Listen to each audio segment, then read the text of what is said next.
ইমানের সাথে মৃত্যু হবে এমন কোনো আমল কোরআন সহিহ হাদিসে আছে কিনা? যদি থাকে কোরআন সহিহ হাদিস থেকে দলিল সহ উত্তম রূপে পেলে খুব খুশি হতাম।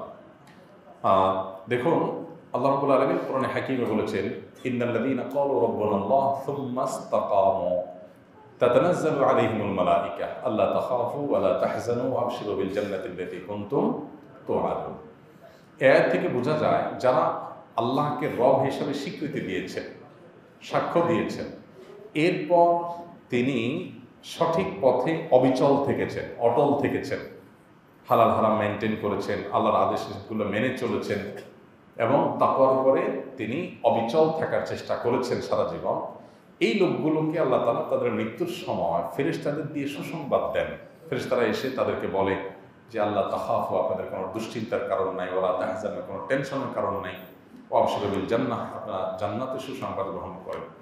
তো এই জন্য ইমানের মৃত্যুর জন্য ইমান এবং নেক আমলের উপরে অটল অবিচল থাকা, এটা হলো প্রধান আমল।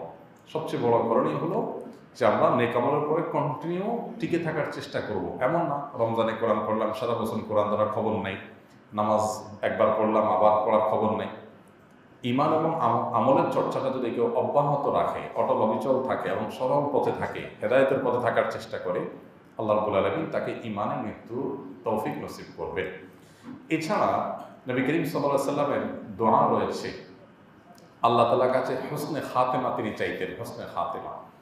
একটা হাদিসে নবী রাসূলুল্লাহ সাল্লাল্লাহু আলাইহি ওয়াসাল্লাম বলেছেন, ইন্নামাল আমালু বিল খাওয়াতিম, মানুষের শেষ যে অবস্থা এটার উপরে তার সমস্ত আমল নির্ভর করে। অর্থাৎ শেষটা যদি ভালো হয়, নেক আমল হয়, তাহলে তার ওইটাই হলো আসল ভালো।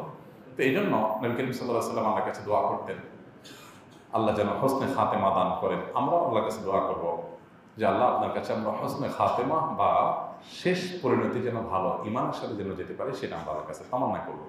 আরও দোয়া আছে কোরআনে, রব্বানা লা তুযিগ কুলুবানা বা'দা ইয হাদাইতানা ওয়া হাব লানা মিন লাদুনকা রাহমা ইন্নাকা আনতাল ওয়াহ্হাব। আল্লাহ একবার হেদায়েত দেওয়ার পরে আপনি হেদায়েত থেকে আর সরায় দিয়েন না, আল্লাহর কাছে সেই দোয়া আমরা করব।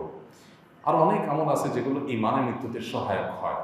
অনেক ওলামা কেরাম বলেছেন মিসওয়াক এটা ইমানের মৃত্যুতে সহায়ক হয়। যারা নিয়মিত মিসওয়াক করে, মিসওয়াক এটা শুধুমাত্র আমাদের মুখ বা দাঁত পরিষ্কার করার কোনো টুল বা মাধ্যম না, বরং মিসওয়াক এটা আমাদের মুখ দাঁত পরিষ্কার করে, পাশাপাশি ঈমান বৃদ্ধিতে সহায়ক ভূমিকা রাখে। অনেক গবেষকগণ গবেষণা করেছে যে মানুষের দাঁতের সাথে মানুষের ব্রেইনের নার্ভের কানেকশন আছে, মানুষের চিন্তা, দর্শন, মানুষের বিশ্বাস, এগুলোর সাথে একটার সাথে আরেকটা সূক্ষ্ম সম্পর্ক আছে। মিসওয়াক বিশেষ করে নবী রাসূলুল্লাহ সাল্লাল্লাহু আলাইহি ওয়াসাল্লামের সুন্নাত অনুসরণে মিসওয়াক যখন মানুষ করে, এই ঘর্ষণটা মানুষের ঈমান বৃদ্ধিতে সহায়ক হয়।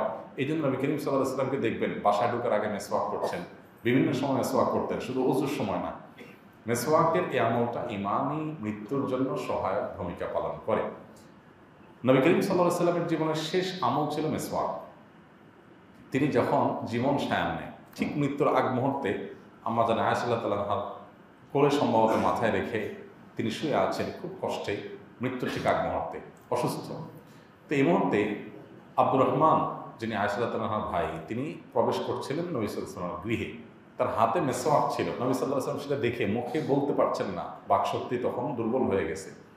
আয়েশা রাদিয়াল্লাহু তাআলাকে বললেন, দেখালেন তার মিসওয়াকের দিকে, তার মানে মিসওয়াকটা আমার দরকার। তখন আয়েশা রাদিয়াল্লাহু তাআলা নিজের ভাইয়ের কাছ থেকে মিসওয়াকটা চেয়ে নিয়ে নিজে দাঁত দিয়ে চিবিয়ে দিলেন, কারণ নবী সাল্লাল্লাহু আলাইহি ওয়াসাল্লাম তখন দাঁত দিয়ে চাবানোর মতো শক্তি তাঁর ছিল না।